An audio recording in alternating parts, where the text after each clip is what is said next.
everybody. Adjusting pickup heights. Come on. So these are our pickups, and you want to measure from the top of the pole piece, which is that metal part that sticks up, to the bottom of the string. And you need to do this while fretting at the last fret. And I'm getting my specs from one of the Bibles, Guitar Player Repair Guide by Mr. Dan Earlywine. And I usually just start with this right here, American Standard Vintage, and that's Stevie Ray Vaughan. And you can see other players have, their own preferences.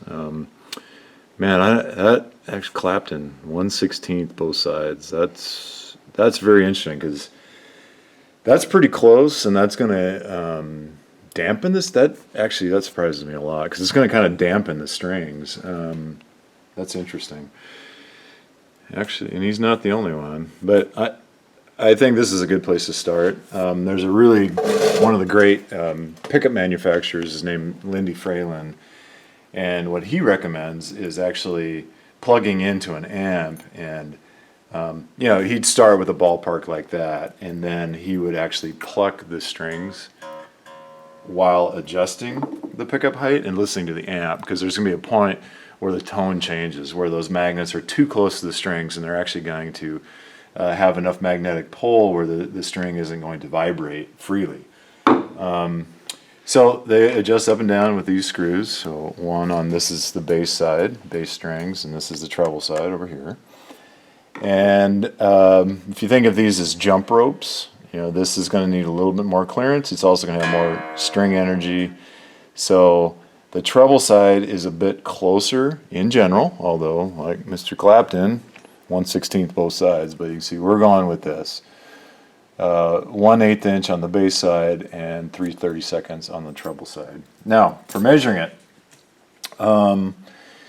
be careful with these, because a lot of rulers, you can't measure just directly on the pole piece, because the measuring marks don't go to the end of the ruler. That's because often, you drop a ruler and you'll dent it and then it's no good. And so this is kind of like concept of burning an inch in a way. That's like burning 3/32 of an inch. But so you may not be able to use a standard ruler. You may need something like this where the measurements actually start right at the edge. So you could put that right on there. This has 64ths on this side, so you'd have to convert that'd be 3/32 would be 6/64s. 8/64s, so 8/64s on the bass side.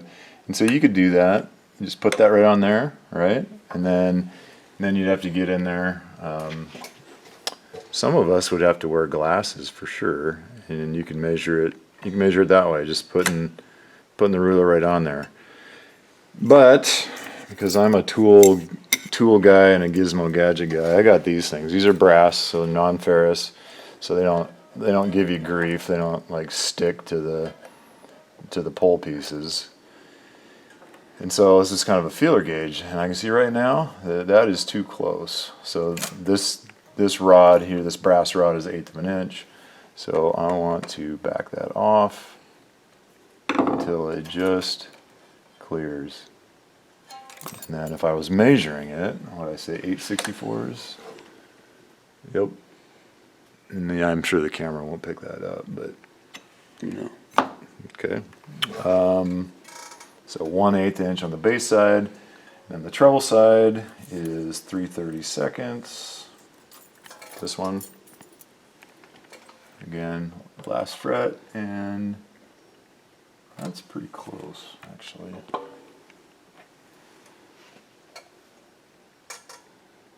Oh, needs to be a little bit closer, so we're gonna raise this up by turning it counterclockwise. Oh, I lied.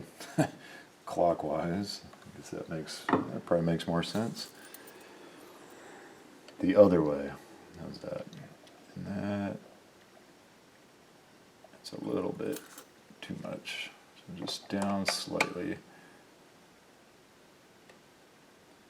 And And then you'll repeat that procedure for the other two pickups. So I don't, most of you probably won't buy these. I don't think they were that expensive, but I do this all the time, and I do this a lot, and so anything like this, it saves me a little bit of time. To me, it's worth it. But if you're going to do it rarely, you might just need something like this. So that's all there is to it. I'm just going to repeat that same process for this side, and boy, yeah, these really need to be adjusted. So that's it for this one. Thanks. Peace.